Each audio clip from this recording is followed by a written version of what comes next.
வணக்கம். Hi friends. Welcome back to Nageswari's lifestyle in Australia. இன்னைக்கு நான் ஒரு சிம்பிளான ஒரு கத்திரிக்காய் பொரியல் தான் செஞ்சு காட்டப் போறேன். இந்த ரெசிபி வந்து செஃப் தீனாவோட யூடியூப் சேனல்ல அவங்க ஊர் ஊரா போயிட்டு ஒரு ஒரு ஸ்பெஷலா அந்த அதில குக்கிங்கில ஸ்பெஷலிஸ்ட் மூலமா செஞ்சு காட்டுவாங்கல்ல. அதில பார்த்து தான் நான் இந்த கத்திரிக்காய் பொரியல் எனக்கு பார்க்கும்போதே ரொம்ப அப்படியே டெம்ப்டிங்கா இருந்தது. சரி நம்ம செஞ்சு பார்க்கலாம் அப்படின்னு செஞ்சு பார்த்தேன். அவ்ளோ டேஸ்டிங்கா இருந்தது. செம்ம டேஸ்ட்டா இருந்தது. அதில ஒரு சின்ன சின்ன மாடிஃபிகேஷன் நான் என்னோட ஸ்டைல்ல நான் பண்ணிக்கிட்டேன். ஸோ அந்த ரெசிபி நான் உங்க கூட ஷேர் பண்றேன். மறக்காம ஒரு தடவ ட்ரை பண்ணுங்க. சூப்பரா இருக்கும். சைட் டிஷ்க்கு பெஸ்ட் காம்பினேஷனா இருக்கும். தயிர் சாதத்துக்கு, லெமன் ரைஸ்க்கு, தக்காளி சாதத்துக்கு, சாம்பார் சாதத்துக்கு, இன்னும் சொல்லப்போனா ரசம் சாதத்துக்கு அடிபொலியா இருக்கும். செம்ம டேஸ்ட்டா இருக்கும். கண்டிப்பா ட்ரை பண்ணுங்க. ஒன் பை ஒன்னா நம்ம டீட்டெயிலாவே நான் காட்டுறேன் எப்படி செய்றதுன்னு. வீடியோக்குள்ள போலாமா? நான் தான் வீடியோ எடுக்க போறேன். அதனால இப்போ ரெசிபி ஃபுல்லா டீட்டெயிலா நான் உங்களுக்கு காட்டுறேன். ஸ்கிப் பண்ணாம வீடியோ ஃபுல்லா பாருங்க. இந்த வீடியோவ பார்த்ததோட நிறுத்திராம செஞ்சு பாருங்க. ஓகே? வாங்க வீடியோக்குள்ள போலாம். இங்க ஆஸ்திரேலியால பெரிய பெரிய இந்த அபோர்ஜின் கத்திரிக்காய் கிடைக்கும். அந்த கத்திரிக்கால செய்யறத விட, நம்ப சின்ன சின்ன கத்திரிக்காய், அந்த வரி கத்திரிக்காய் இருக்குல்ல, பர்பிள் கலர்ல white and purple colour mix ஆன ஒரு கத்திரிக்காய் கிடைக்கும்ல, அந்த கத்திரிக்கால இது செஞ்சீங்கன்னா, இன்னும் நல்லா டேஸ்ட்டா இருக்கும். நீங்க அபோர்ஜின் கத்திரிக்கால செஞ்சீங்கன்னா, கொஞ்சம் அப்படியே மசிஞ்ச கன்சிஸ்டன்சி வந்துரும். அது அந்த விட இந்த கத்திரிக்காய் டேஸ்ட் ரொம்ப நல்லாருக்கும். ஸோ, அதனால பெரிய கத்திரிக்காவ விட சின்ன சின்ன கத்திரிக்காய் கிடைக்குதுல்ல, அதுல செய்யுங்க சூப்பரா இருக்கும். அந்த பர்பிள் அண்ட் ஒயிட் கத்திரிக்காயிலேயே கொஞ்சம் பெரிய சைஸ் இருந்தாலும் ஒண்ணும் பிரச்சனை இல்ல. நம்ம கட் பண்ணி தான் சேர்த்து செய்கிறோம். அதனால இந்த வெரைட்டி கத்திரிக்காய் கிடைச்சு நீங்க அதுல செஞ்சீங்கன்னா, இன்னும் டேஸ்ட்டா இருக்கும். கத்திரிக்காய் வந்து அந்த ஸ்டெம் கட் பண்ணிட்டு தண்ணீல போட்டு வச்சிருக்கேன். ஸோ, இப்ப நம்ம ஒரு குட்டி மசாலா வந்து சிம்பிளா ஒரு மசாலா இதுக்கு மெயின் வந்து இந்த மசாலா தான். அந்த மசாலாவ ஃபர்ஸ்ட்டு வறுத்துக்கலாம். பேன்ல எண்ணெய் எதுவும் ஊத்தல. வெறும் பேன்ல கடலை பருப்பு ஒரு 1 டேபிள் ஸ்பூன் அளவுக்கு. தனியா இதுவும் ஒரு டேபிள் ஸ்பூன் அளவுக்கு. சீரகம் 1 ஸ்பூன் அளவுக்கு எடுத்துக்கோங்க. சோம்பு ஒரு 1/2 டீஸ்பூன். நெறைய வேண்டாம். இதுல ஒரே ஒரு ஒரு 10 வெந்தயம். இது கூட ஒரு 1/2 டீஸ்பூன் கடுகு. இது கூட ஒரு 4 பல்லு பூண்டு.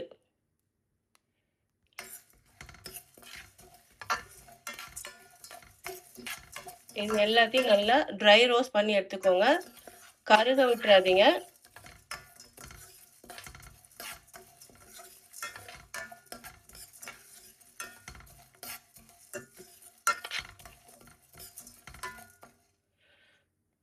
இது கூட ஒரு டேபிள் ஸ்பூன் அளவுக்கு எள்ளு. வெள்ளை எள்ளு தான் சேர்த்துருக்கேன். உங்ககிட்ட கருப்பு எள்ளு இருந்தா அதையும் சேர்த்துக்கோங்க.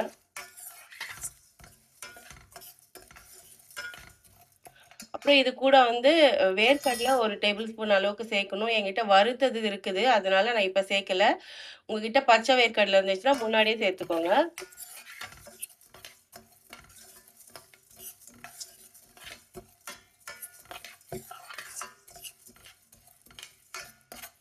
நான் வந்து ஃப்ளேம் பாருங்க லோ ஃப்ளேம்ல இருக்கறதுலே ரொம்ப சின்னதா ஃப்ளேம்ல தான் வச்சு வறுத்துட்டு இருக்கேன். இந்த வறுக்கும் போதே வாசனை வந்து இந்த வீடு ஃபுல்லா மணக்கும். அந்த அளவுக்கு ஃப்ளேவர்ஃபுல்லான ஒரு ரெசிபி. ஆனா ரொம்ப ரொம்ப ரொம்ப சிம்பிளான ஒரு ரெசிபி.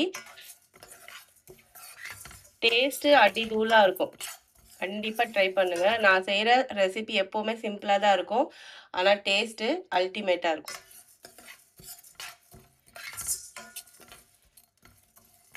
நீங்க வொர்க்கிங் வுமனா இருந்தீங்கன்னா, இந்த பொடிய ஒரு வாரத்துக்கு முன்னாடியே செஞ்சு வச்சுட்டீங்கன்னு வச்சுக்கோங்களேன்.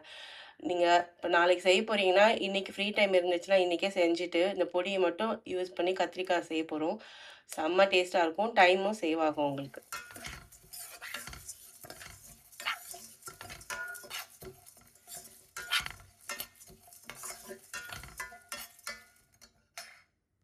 இந்த மசாலா எப்ப ரெடி ஆயிடுச்சுன்னு உங்களுக்கு தெரியும்னா, இந்த கடுகும், எள்ளும் பொரிய ஆரம்பிக்கும்.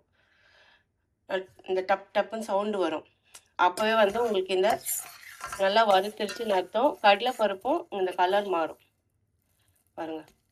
நல்லா கலர் சேஞ்ச் ஆயிருக்குல்ல. இந்த அளவுக்கு வந்து கலர் சேஞ்ச் ஆகும். அப்போ வந்து இந்த பொடி வறுக்கிறது, மசாலா வறுக்கிறத நம்ம நிறுத்திடலாம். இது கூட நான் 1 டேபிள் ஸ்பூன் அளவுக்கு வறுத்த கடலை இருக்குது, அதனால சேர்த்துருக்கேன். நீங்கள் பச்சை கடலை இருந்தீங்கன்னா கடலைப்பருப்பு சேர்க்கும் போதே வேர்க்கடலையும் சேர்த்து வறுத்துக்கோங்க. 1 டேபிள் ஸ்பூன் போதும். நிறைய சேர்த்திங்கன்னா பேஸ்ட் மாதிரி ஆகிடும். அதனால் 1 டேபிள் ஸ்பூன் போதும். அதுவே வந்து சூப்பராக இருக்கும்.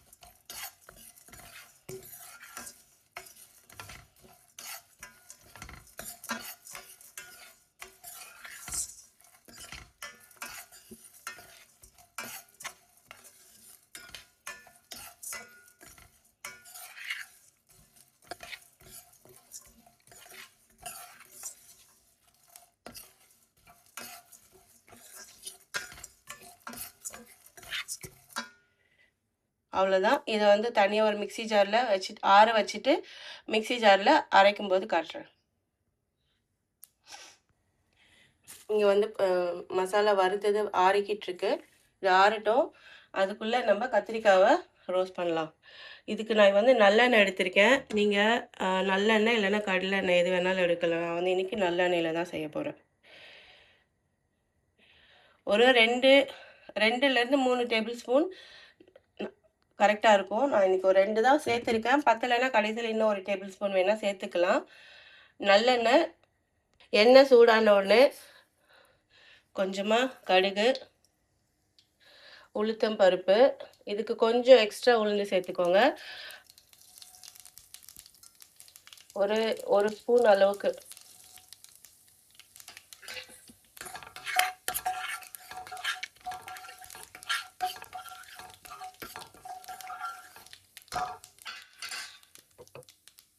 உளுந்து வந்து நல்லா ரோஸ்ட் ஆயிடுச்சு. இப்போ வந்து ஒரு கத்திரிக்காவை நான் பாருங்கள் இந்த மாதிரி திக்னஸில் கட் பண்ணியிருக்கேன் 6 பீஸாக. ஸோ உங்கள் சைஸ் கத்திரிக்காய்க்கு ஏற்ற மாதிரி நீங்கள் கட் பண்ணிக்கோங்க. ஓரளவுக்கு நம்ம 2 விரல் சைஸ்க்கு இருந்தால் நல்லாயிருக்கும். ஏன்னா இது வந்து நம்ம ரோஸ்ட் தான் பண்ண போகிறோம். ஸோ இந்த மாதிரி கட் பண்ணி போட்டுக்கலாம். நான் எப்போவுமே வந்து கத்திரிக்காவை தண்ணியில் கட் பண்ணி போட மாட்டேன். இந்த மாதிரி ஒரு கத்திரிக்காவாக வந்து கட் பண்ணி தான் போடுவேன். ஸ்டவ் பாருங்கள் ஆஃப் பண்ணி தான் வச்சுருக்கேன். கத்திரிக்காவை கட் பண்ணி போட்டு முடிச்சதுக்கப்புறம் தான் திரும்பவும் நான் ஆன் பண்ணுவேன். இது மாதிரி பண்ணுறனால இந்த கத்திரிக்காவோட விட்டமின்ஸ்லாம் தண்ணிக்குள்ளேயே போயிருமோ அப்படின்ற எனக்கு ஒரு ஃபீலு. அதனால வெறும் அந்த தண்டு மட்டும் கட் பண்ணிவிட்டு நல்லா வாஷ் பண்ணிவிட்டு ஒரு கத்திரிக்காவாக கட் பண்ணி நான் எண்ணெயில் போடுறேன். பாருங்கள் தண்ணி எவ்வளோ வெள்ளையாக இருக்குது. இதே வந்து நம்ம கத்திரிக்காய் கட் பண்ணி தண்ணியில் போட்டோம்னா அந்த கலரே வந்து ஒரு மாதிரி டார்க் மெரூன் கலரில் வந்துடும். ஸோ இந்த கத்திரிக்காயோட சத்தெல்லாம் அந்த தண்ணிக்குள்ளே போயிருதோ அப்படின்னு எனக்கு ஒரு ஃபீல் இருக்கும் எப்போவுமே. அதனால எப்போவுமே நான் கத்திரிக்காய் சமைச்சேன்னா நான் இப்போ ஸ்டவ் ஆன் பண்ணிட்டேன். கத்திரிக்காய் சமைச்சேன்னா நான் வந்து இந்த மாதிரி தான் வந்து செய்வேன்.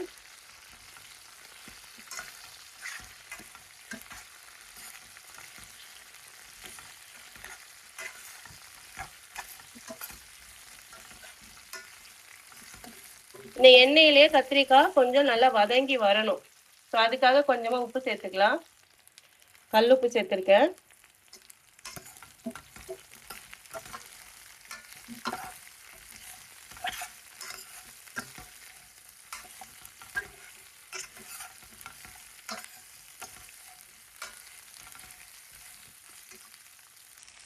இது கூட கொஞ்சமாக மஞ்சள் சேர்த்துக்கலாம். ஒரு 1/2 ஸ்பூன் அளவுக்கு.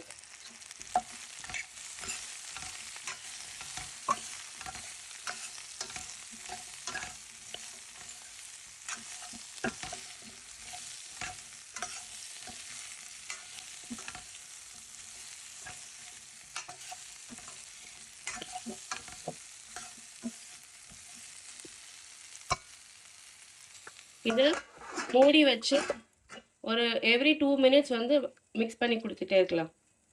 கத்திரிக்காய் ரோஸ்ட் ஆகட்டும். அதுக்குள்ளே நம்ம வந்து இதை பொடி அரைச்சிக்கலாம். நான் வந்து சின்ன மிக்ஸி ஜார் தான் எடுத்திருக்கேன். இந்த பொடி கூட ஒரு 1/2 ஸ்பூன் உப்பு சேர்த்துக்கலாம். உப்பு சேர்த்தேன்னா இந்த பொடி மட்டுமே கூட ரைஸில் போட்டு பசஞ்சு சாப்பிட்டு பாருங்கள், செம்ம டேஸ்ட்டாக இருக்கும். இப்போ வந்து இதை அரைச்சிக்கலாம். பல்ஸ் மோடில் போட்டு அரைங்க.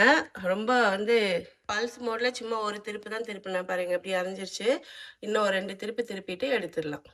பொடி மிக்ஸி திறக்கும் போதே இப்போ வாசனை அவ்வளோ சூப்பராக இருந்துச்சு. பாருங்கள் இந்த மாதிரி நல்லா கொர்ணையாக தான் இருக்கணும். நம்ம பூண்டும் போட்டோம் பாருங்க, பூண்டு போட்ட இடமே தெரியாத அளவுக்கு நல்லா கோர்ஸ் பவுடரை அரைச்சாச்சு. இப்போ நம்ம கத்திரிக்காய் என்ன ஆச்சுன்னு பார்ப்போம். நல்லா ரோஸ்ட் ஆயிருக்கு.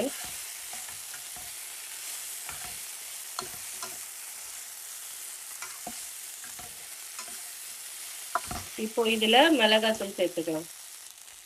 உங்க காரத்துக்கு ஏற்ற மாதிரி சேர்த்துக்கோங்க. நான் வந்து ஒரு 1.5 ஸ்பூன் அளவுக்கு சேர்த்துருக்கேன்.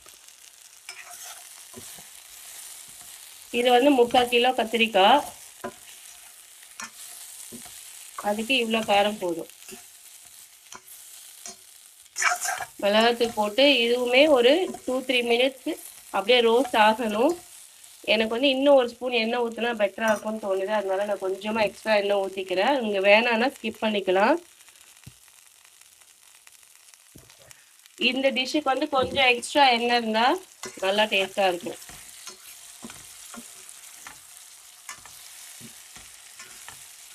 நான் எக்ஸ்ட்ரா ஒரு 1 டேபிள் ஸ்பூன் அளவுக்கு ஊற்றிருக்கேன். ஸோ மொத்தமாக 3 டேபிள் ஸ்பூன் இந்த டிஷ்ஷுக்கு எண்ணெய் ஊற்றிருக்கேன்.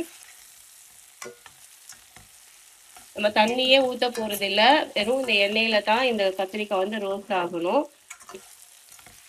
சீரியஸ்லி சொல்கிறேன், நீங்கள் ஒரே ஒரு தடவை எனக்காக ட்ரை பண்ணுங்க. கத்திரிக்காய் பிடிக்காதவங்க கூட சாப்பிட்டுடுவாங்க. கத்திரிக்காய் வந்து நான் நிறைய வெரைட்டியில் விதவிதமாக செஞ்சு கொடுப்பேன்.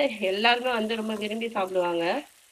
ஸோ இது நீங்கள் தயிர் சாதத்துக்கு கூட சாப்பிட்டு பாருங்க, அல்டிமேட்டாக இருக்கும்.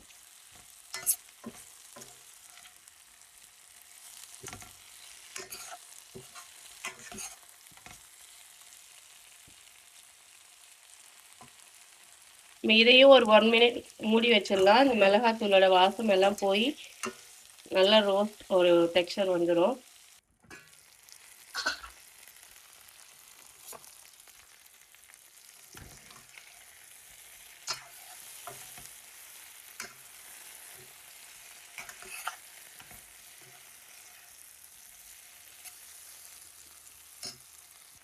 கத்திரிக்காய் வந்து வெந்திருக்கணும்.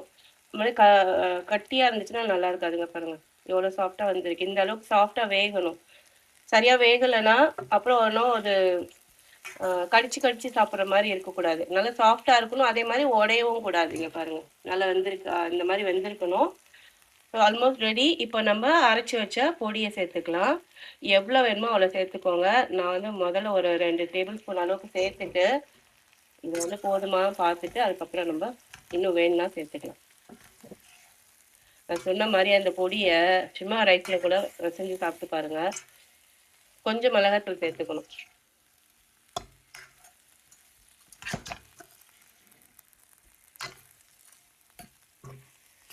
பார்க்கவே செம்ம டெம்டிங்காக இருக்கு.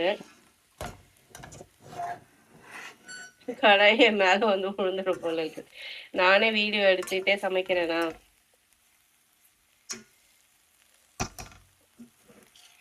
எப்படி இருக்கு பாருங்க. அதே அந்த பொடியோட கோட் ஆகி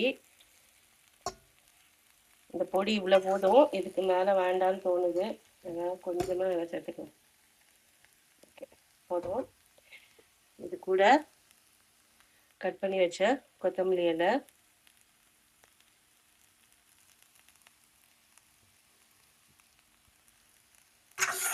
ஒரு மிக்ஸ் கொடுத்துட்டு பொடி சேர்த்ததுக்கு அப்புறம் ஜஸ்ட் ஒரு 1 மினிட் தம் வச்சு எடுத்துட்டிங்கன்னா அவ்வளோதான். சூப்பரான நம்ம கத்திரிக்காய் பொரியல் அல்டிமேட் செம்ம டேஸ்டோட. இதுக்கெல்லாம் நீங்க என்ன குழம்பெல்லாம் தேடவே தேவையில்லைங்க.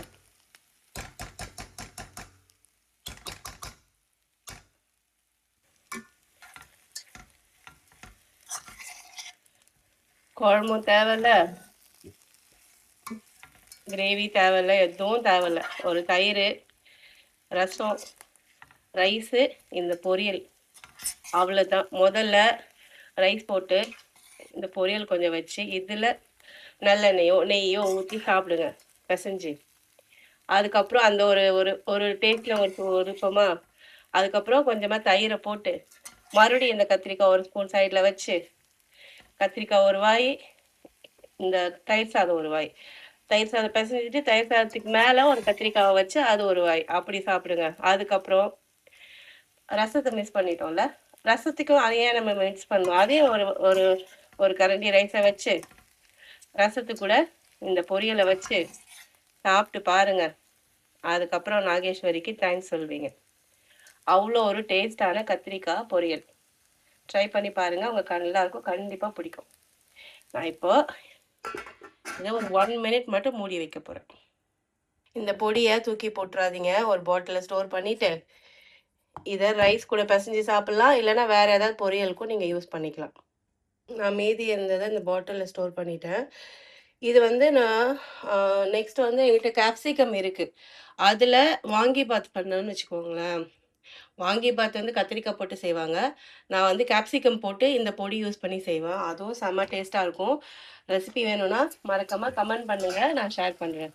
ஓகே, அவ்வளோதான். நம்ம கத்திரிக்காய் பொரியல் ரெடி ஆயிடுச்சு.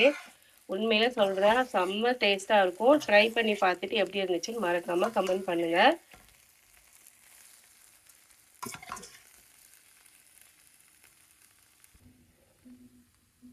இதை இப்ப சர்வ் பண்ணிடலாம்.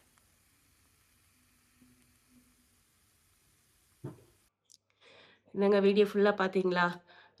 இந்த கத்திரிக்காய் ரெசிபியை செஞ்சுட்டு யார் யாரெல்லாம் செஞ்சு பார்த்தீங்க? தயிர் சாதத்து கூடயோ, இல்லை லெமன் ரைஸ் கூடயோ, இல்லை ரசம் சாதத்து கூடயோ, சாம்பார் சாதத்துக்கு எல்லாத்துக்குமே செம்ம டேஸ்ட்டாக இருக்குங்க. சும்மாவாச்சும் எடுத்து சாப்பிடலாம். அவ்வளோ டேஸ்ட்டாக இருக்கும். கத்திரிக்காய் பிடிக்காதவங்க கூட இந்த கத்திரிக்காய் வேணும்னு சொல்லி சாப்பிடுவாங்க. அவ்வளோ டேஸ்ட்டான இந்த ஒரு கத்திரிக்காய் பொரியல் நீங்கள் செஞ்சு பார்த்துருந்தீங்களா? மறக்காமல் கமெண்ட் பண்ணுங்கள். வீடியோக்கு மறக்காமல் ஒரு லைக் பண்ணுங்கள். நாகேஸ்வரிஸ் லைஃப் ஸ்டைல் இன் ஆஸ்திரேலியாவுக்கு சப்ஸ்கிரைப் பண்ணி வச்சுக்கோங்க. இந்த மாதிரி நிறைய videos, cooking video, travel video, நம்ம நாகேஸ்வரிஸ் கலெக்ஷன்ஸ் வீடியோ எல்லாமே 1 பை 1 வந்துகிட்டே இருக்கும். மறக்காமல் சப்ஸ்கிரைப் பண்ணிக்கோங்க. வீடியோக்கு ஒரு லைக் பண்ணுங்கள். ஓகே, பாய்.